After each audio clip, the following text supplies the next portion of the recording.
Salut tout le monde, ravi de vous retrouver encore une fois. Aujourd'hui, on va voir la proposition subordonnée circonstancielle de cause. Vous allez voir que c'est vraiment très simple, mais suivez la vidéo de A à Z pour être sûr de pouvoir maîtriser la subordonnée circonstancielle de cause.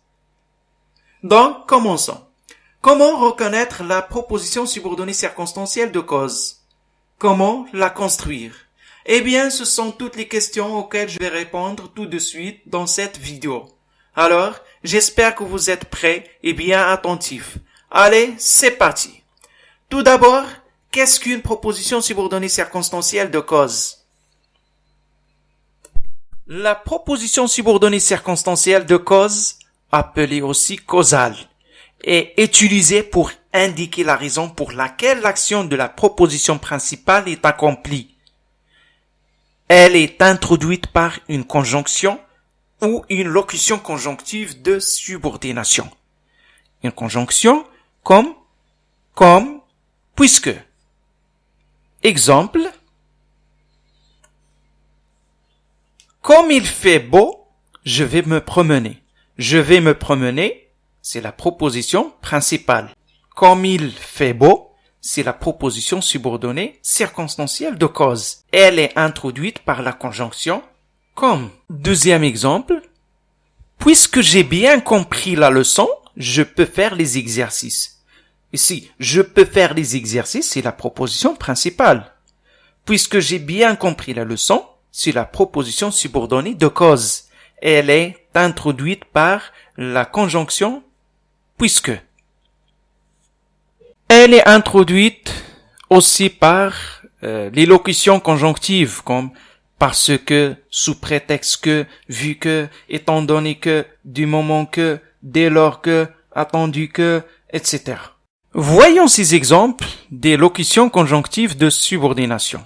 Il ferme la porte parce que tous les étudiants sont sortis. La proposition principale c'est il ferme la porte. Parce que tous les étudiants sont sortis, c'est la proposition subordonnée de cause. Elle est introduite par la locution conjonctive parce que. Deuxième exemple. Elle ne faisait jamais ses devoirs sous prétexte que sa mère était malade. Elle ne faisait jamais ses devoirs, c'est la proposition principale. Sous prétexte que sa mère était malade, c'est la proposition subordonnée de cause. Elle est introduite par la locution conjonctive sous prétexte que. Un autre exemple. Étant donné que tu as bien compris la leçon, tu peux faire l'exercice avec tes camarades. Ici, donc tu peux faire l'exercice avec tes camarades, c'est la proposition principale.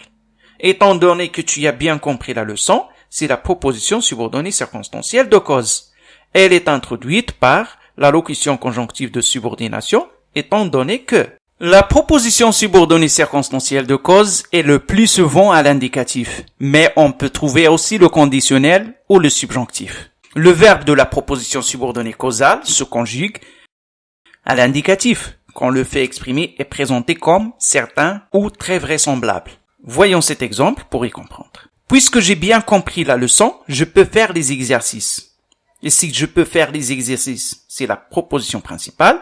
Puisque j'ai bien compris la leçon, c'est la proposition subordonnée de cause. Elle est introduite par puisque.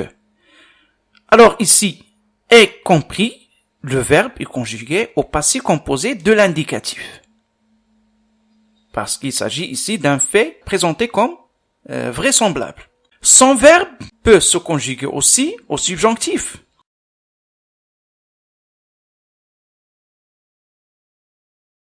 Quand la cause présentée étant rejetée, jugée non valable ou incertaine. Regardez cet exemple pour y comprendre. Elle ne sortira pas cet après-midi, non qu'il n'aime pas la nature, mais parce qu'il n'a pas terminé ses exercices. Elle ne sortira pas cet après-midi, c'est la proposition principale. Non qu'elle n'aime pas la nature, c'est la subordonnée, elle est introduite par la locution conjonctive. Donc non que. Ici, le verbe est conjugué au subjonctif présent, qu'elle n'aime. On a ici la négation d'une cause qui est suivie d'une autre cause réelle, mais parce qu'il n'a pas terminé ses exercices. Le verbe de la proposition subordonnée causale se conjugue aussi au conditionnel. quand la cause est présentée comme hypothétique ou supposée. Regardez l'exemple suivant. Jean n'est pas venu à l'entraînement parce qu'il serait occupé. Jean n'est pas venu à l'entraînement, c'est la proposition principale. Parce qu'il serait occupé, c'est la proposition subordonnée de cause. Elle est introduite par parce que. Ici, le verbe est conjugué au conditionnel. Précisément, le conditionnel passé serait occupé. Parce que la cause ici est présentée comme hypothétique. Remarque, on utilise parce que pour donner une explication. Il n'est pas venu parce qu'il était malade. Parce qu'il était malade, ici, explique la raison pour laquelle il n'est pas venu. On utilise sous prétexte que pour indiquer une fausse cause. Exemple, elle ne faisait jamais ses devoirs sous prétexte que sa mère était malade. Donc ici, sous prétexte, donc sa mère était malade, peut être une fausse cause. Puisque, étant donné que, vu que, on l'utilise pour exprimer une cause connue ou évidente. Exemple, étant donné que tu as bien compris la leçon, tu peux faire l'exercice avec tes camarades.